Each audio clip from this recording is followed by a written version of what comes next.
Hi, Lightning in a Bottle. Hi to everyone. Thank you so much to the tech team for all the hard work to make this happen. A lot happens behind the scenes, and so just appreciate Mike and everybody. Cameron, thank you guys. I just want to say greetings to the Lightning in a Bottle community. My name is Isis here on behalf of the Compass, and we're really, really, really happy and really grateful to be hosting Charles Eisenstein. Hi, Charles. Welcome to Lightning in a Bottle.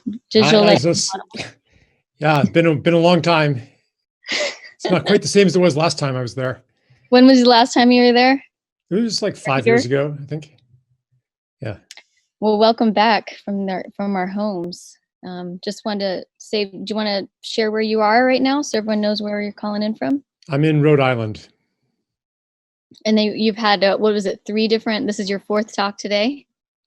I guess so. Yeah, it's been a very busy week, actually. Yeah. Well, thanks for your patience and your time. We're really happy you're here. And, when we were putting together the Compass presenters and speakers, your name came up multiple times. In fact, one of the main producer brothers, Jesse, he specifically spoke your name. So, and I feel like that's coming up a lot right now. You're a voice for this time. And I definitely myself have been quoting the phrase, the coronation, that you coined from that recent article. And I'm wondering if you'd be willing to just speak a little bit about why you chose the term, the coronation, during this time, and what it means and represents to you, and how that feels important for right now. Yeah, there are a few different tributaries to the stream of the name, the coronation. But basically, a coronation is an initiation into sovereignty. And I think that the potential of this global pandemic, coronavirus, is a coronation for all. But that's a potential. So basically, and there's different ways to look at it, but one thing that I'm seeing very clearly is that the response to COVID-19 is showing us a lot about ourselves and a lot about the future that we had been headed to that really needs to be looked at. It's showing us how susceptible we are to fear. It's showing us how addicted we are as a society to control. It's showing us the systemic denial of death that so influences our society. It's asking us, do we want to continue toward a future that, well, you see, none of the responses to COVID-19 are really anything new. They're just the culmination of long trends, such as social distancing. Like community has been disintegrating for a long time. Life has been moving indoors. Life has been moving online. The fear of germs, government surveillance and censorship, all of these are longstanding trends, and we're kind of being shown the destination if we keep going in that direction. And therefore, what was an inevitability and seemingly like just the future, and there's no alternative, now is being offered to us as something that we could choose or not choose. So we're being asked, like you hear the term the new normal or going back to normal, I think really what's happening is we're being asked, what do we want to reclaim that has been lost? And what do we maybe want to let go of? That now that our addiction has been interrupted, maybe we're like, yeah, we don't need to go back to eating at restaurants all the time or having military adventures around the world. But maybe we do want to go back to festivals, to group hugs, to dance classes, to yoga classes, to churches, to public gatherings, to seeing each other live in person, face to face without fear. Like maybe we want to reclaim those things that have been taken away from us, and ask, and this is another aspect of it, ask, how much do we want to sacrifice on the altar of risk minimization? Is that to be the guiding principle of life? And if it isn't, what do we have to do to reclaim other values like play, like adventure, like expression? So that's a bit of what I was writing about in that essay. Some of us have thought quite a bit about, in terms of festival culture, that it's almost like a conscious or unconscious desire to experience village life in a modern day for those of us that weren't raised in villages and weren't raised in really strong multi-generational communities. And I was just curious if you, in these larger gatherings like that, what do you think about village life in a modern day and how we can recreate that or value systems around that? I do not think festivals are tapping into the tradition of village life. They're showing us something else. In village life is an experience of belonging. Now, people do have a feeling of belonging at festivals. I know that, but in village life, you know every face. You know the story behind every face. You know each other. Compared to modern suburbia or cities where you might recognize your neighbor, you might know a little bit about them, but you don't know the story of that neighbor's grandfather. You don't know that much. But in a village, all of those stories are deeply known. So everybody knows you really, really well. So therefore, you know yourself very well because we're not actually separate individuals. Mm-hmm. Fundamentally, we are relational beings. So village life is an experience of self as a relational being and all that goes along with it. Gift culture, for example, and ecological embedment. In a traditional village, it's not only the human society that is an intimate companion throughout your entire life, but it's also the landforms, the streams, the hills, the trees, the species that abound there. Like all of those are companions through life. That's what village life is. Festival culture doesn't give you that, but festival culture harks back to another very ancient human practice. I mean, festivals are older than civilization itself. Even hunter-gatherers who spent most of their time in small bands of 10, maybe 15 people, maybe 20, they would come together at certain times of the year in larger gatherings. Any future that does honor to the past, I think will hold this as sacred as well. Mm. Festivals are an emanation of the past and also a call to, I won't say the future, but toward a future that we can recognize as beautiful and then devote ourselves toward creating. In relationship to beauty, you speak a lot about, or I've heard you speak about the value of beauty as a part of crafting of life and culture and creating life. And I'm just curious I'm wondering if you'd be willing to speak more about the value and role of beauty and what you mean by that when you speak about beauty. Our society is not dedicated towards beauty. It's dedicated toward growth. It's dedicated toward efficiency. It's dedicated toward quantity. Mm-hmm. Beauty cannot be encompassed in metrics. It cannot be measured. So, you just look at the built environment of modern suburbia or modern cities even. If you want to find a beautiful building, like a genuinely beautiful building that has a presence, that has soul, that has life, you have to look at buildings that are built at least 50 or 100 years ago. Mm. The most beautiful buildings in New York, it's like the Empire State Building and before. Look at the difference between Grand Central Station and Penn Station.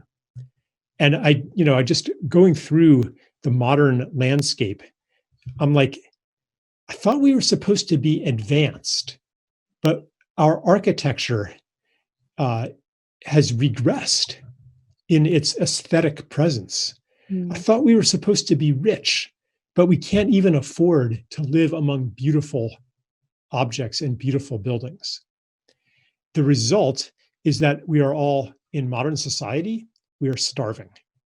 We are starving for a kind of a nourishment that cannot be met by any amount of things, you can't meet that need by expanding your house into a McMansion if that is still not made with that kind of care and that kind of aesthetic dedication to make it beautiful. So this is just one of the deep unmet needs of our society that propels the endless quest to fill that void with anything addictive. So the addictions are a symptom of an unmet need. And one of those is beauty. And like if we were surrounded by genuinely beautiful objects, and beauty is a relationship. You asked, what is beauty? Beauty is a relationship. It's not, that's why you can't mass produce beauty. Like my shower curtain has some pretty beautiful drawings on it, but that doesn't actually fulfill my need. It has to be something that with which I have a special connection, maybe something that someone makes for me, or something that synchronistically comes into my life. Like there are other pathways that are relational pathways. So real beauty cannot actually even come to us without following threads of relationship. So anyway, this is really all about reweaving our culture that has been shattered by whatever, capitalism, patriarchy, separation. Yeah. I love that. I love that description so much. I wonder too, would you be willing to speak a little bit more about just web of relations and interdependent relationships? Well, it comes down to who do we think we are? Asking that question not as an admonition, but as just an inquiry. Who we think we are. That every culture answers that question through its mythology. It answers that question for the individual and also for the whole people. Like, who are we as a people? Or what is humanity? Most cultures, the word for humanity, the word for their tribe is the same as the word for people. And there's maybe other words for, the barbarians, other tribes. But so that's the question that mythology answers. Who are we? The modern mythos names us as separate from each other, these bounded individuals. That's who you are. Maybe you have relationships, but who you are in essence is separate. Your existence doesn't depend on others. That's the modern myth.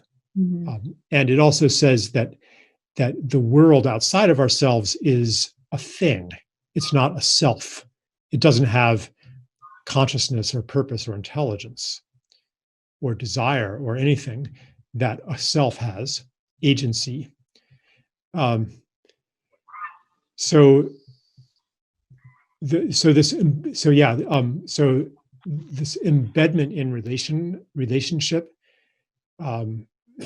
is part of, it comes naturally to a different mythology of self that says who you fundamentally are is relationship. That who you are, the separate self, which is maybe a node in a matrix of relationship, is not the self. You cut off those relationships and you become less. You cannot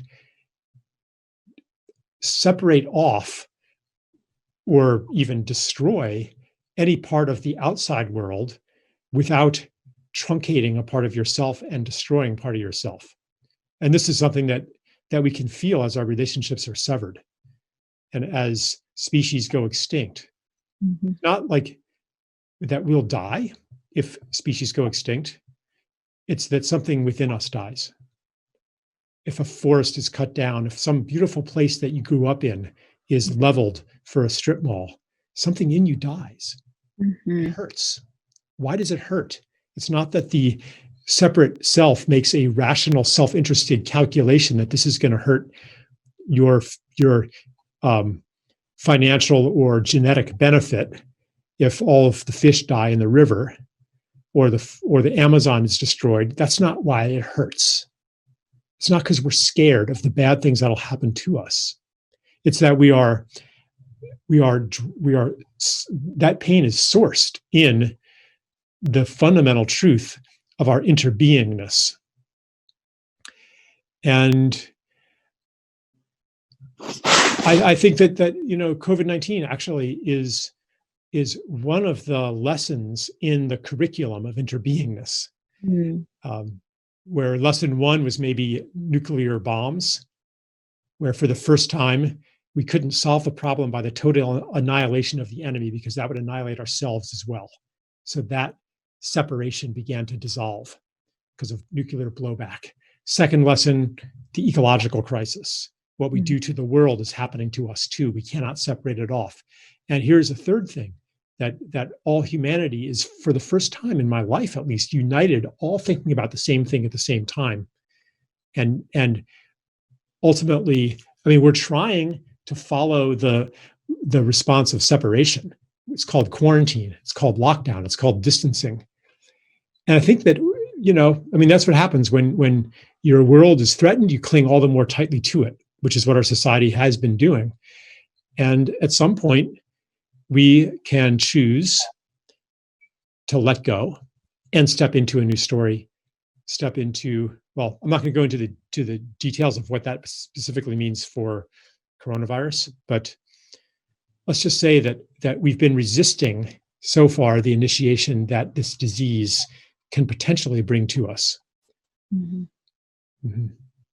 Well, I love that you're bringing up the term initiation. And would you be willing to define initiation and just share about this?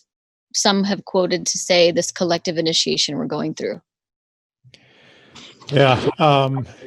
I'm not sure if I would dare to define initiation, but I do draw on an understanding of it that comes in part from Orland Bishop and some other sources where initiation has three stages. The first stage is separation, which could take the form of being taken away from the village and being put in isolation somewhere for a vision fast or something like that.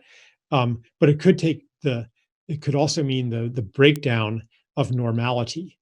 And many people are experiencing this right now, a kind of a separation. The second stage is a dilemma or an ordeal, some situation that your prior experience has not really prepared you for. New circumstances that call forth from you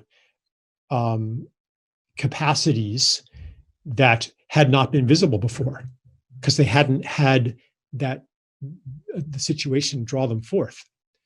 And then the third stage is integration or even celebration, where you rejoin the village, say you rejoin, you go back to the flow of your life, but you are changed. And then it's to bring that back. So I think in this, I don't think that the initiation that civilization is going through actually is going to be complete just through COVID-19. I think this is one of a series of ordeals, part of an extended ordeal. The ramifications of the last 2 or 3 months of quarantine and lockdown are going to reverberate and cause all kinds of unexpected consequences. And there could be more shocks coming that I will not speculate on right now. But can't you kind of feel them coming? Can't you kind of feel that this is just the beginning of something? And I don't know when the next one will be. Could be this year. Could be in a few years. But we are definitely no longer in the era that began in 1946. That's over. So I spend a lot of time with elders and wisdom keepers, and a lot of people talk about that a lot of prophecies are coming around this time. And one term that I've heard multiple times is about this time of transition. And I'm just curious if have you thought about that or have any thoughts about it now around the possibility that this is the prophecies that have been spoken from a lot of different tribes are relating to now, and your thoughts on an idea of this being a time of transition. Yes. So these prophecies, they are pointing to so there's two things with them. One, certain perceptive people throughout history have seen an inevitable convergence of crises that is born from the growing story of separation, which I mentioned earlier, the separate self in a world of other and so forth. Like that way of seeing the world generates crises. It generates all the crises we experience today. Our economic crisis, which is based on our money system, which is an expression of separation. The ecological crisis, which comes from the treating of nature as object, the disrespect of nature. Like all of our crises, all of our social ills are coming. The health, the medical crisis, the crisis of our declining health over the last generation, all coming from separation. So this tide of separation, it's not just in the last few decades or even few centuries that it has been growing. Seers from thousands of years ago in every culture saw it coming, because it didn't just happen in the West. This is not something that white people invented. Everywhere where civilization started independently, which would be China, India, North America, South America, and West Asia, civilization started independently in all these places, depending on which history you're. Now, you and I know that there are other timelines that coexist with the standard one, but let's just stay in the standard one now. Every single place where civilization arose, you had patriarchy, you had slavery, you had social classes, you had ecocide. Same thing. And so people saw the stirrings of this even before civilization started. And they made these prophecies foreseeing the day when all of these crises would converge upon us like a birth crisis, propelling us into a new age where the guiding myth is no longer separation, where we begin the path of reunion. This is not a guaranteed birth. We could be stillborn. It's up to us to walk that path, to embrace that future. And the second thing about the prophecies, they're actually carried forth through the generations, through the wisdom lineages, as seeds of the future. They convey information that actually helps us understand and helps us traverse this chaotic time in between stories. So in fact, the prophecies are actually not coming from the past. They're coming from the future. They are the outreach of the future to the present, saying, here I am. And if you hear me and if you see me, if I'm touching you and you feel my possibility, you have the opportunity to bow into service to that future that is prophesized. And as we do that service strengthens the timeline to that particular future. So it's like they're creating themselves by recruiting us to shapeshift into that reality. So it's like, this is not something that we're just getting, rescued by coronavirus or anything else. We're being called into choice. We're being called into service of a particular future that touches us. Some of us are touched by it in festivals. Like there's something of the future in these festivals. For all of their flaws and imperfections, there's something there that draws people to it and changes lives. How does it change their lives? It changes their lives by orienting them towards service to this, I call it the more beautiful world our hearts know is possible, but towards service to this future. So that's part of my understanding of prophecy, and we could talk more about that, but I think that might be enough for the moment. Love it. Love it, love it, love it. This Buckminster Fuller quote, you cannot change, I forgot the name, I looked up, you never change things by fighting the existing reality. To change something, build a new model, but that makes the existing model obsolete. That quote keeps coming up, feels really relevant right now. Wondering if you'd want to share anything about that, and perhaps in relationship to festival culture. Are there any relationships there with that quote and festival culture? Because in festival culture, these temporary autonomous zones where we build something, have these mini towns, cities, community environments, and then we break them down. And I'm wondering if there's any relation with this quote in what we could be potentially learning in festival culture. Yeah, I do think that a cynic could say, well, these festivals, these little idyllic sanctuaries, or these are basically subsidized by the extractive economy. Mm-hmm. And depend on it. And, it's only privileged people that can really go, et cetera, et cetera. There is definitely a critique there. But I think that, again, like as I was saying before, they are showing us, subsidized though they are, we do catch a glimpse of a different way of being human, different than we are used to in a highly regimented modern society, where so much of our life energy, generally speaking, goes toward things that are not deeply meaningful. I mean, most jobs in our society do not meet the yearning to live a meaningful life for most people. Mm-hmm. So, yeah, festivals are showing, giving us a glimpse of, like, there's that feeling, it's not even rational, that the world could be defined around this. Imagine, and they are extravagant, but, and I'm kind of veering off the question now, but just to say, the planet, the world, nature is extravagant.